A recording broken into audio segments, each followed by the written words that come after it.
pensez que la Silicon Valley a tout inventé? Que les réseaux sociaux sont nés au début des années 2000? Que les startups, c'est nouveau? Eh bien, pas tant que cela. Paléo Futur décode notre société actuelle en se replongeant dans le passé.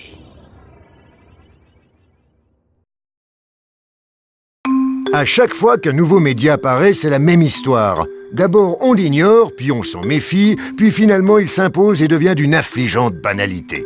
C'est vrai pour les réseaux sociaux, les snaps et les tweets. Mais avant le bazar digital du XXIe siècle, d'autres technologies ont connu le même destin.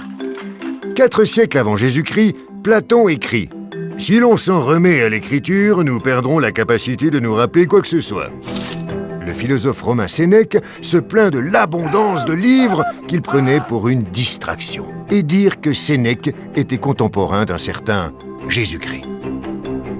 Avance rapide jusqu'au XVIe siècle. Le botaniste Conrad Gessner décide de constituer une bibliothèque universelle. Il veut une copie de tous les ouvrages jamais écrits, mais déchante vite face à ce qu'il appelle l'abondance néfaste et confondante de livres. 100 ans plus tard, un certain Barnaby Rich déplore que les livres surchargent le monde, au point qu'on ne peut digérer l'abondance des futilités qui éclosent tous les jours. Tant de peur, alors que tout ce qui était écrit à l'époque doit encore tenir dans la mémoire de n'importe quel smartphone d'aujourd'hui. Au XVIIe siècle, Cambridge a vu exploser le nombre de bars à café. Les autorités universitaires se sont émues de l'enthousiasme pour ces établissements, dénonçant des endroits où la jeunesse allait perdre des heures à discuter et à lire des journaux.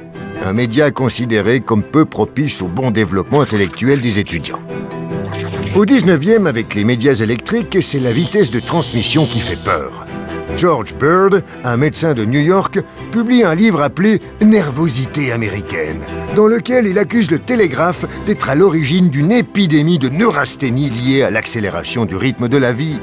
Le journaliste William James Stillman affirme qu'on va délibérément trop vite. Notre quotidien se transforme en une course aux nouveautés et aux sensations. La morale de cette histoire, c'est que de tout temps, l'homme s'est senti dépassé par ses propres inventions, jusqu'à ce que le temps ne les relègue au rang de charmantes curiosités ringardes.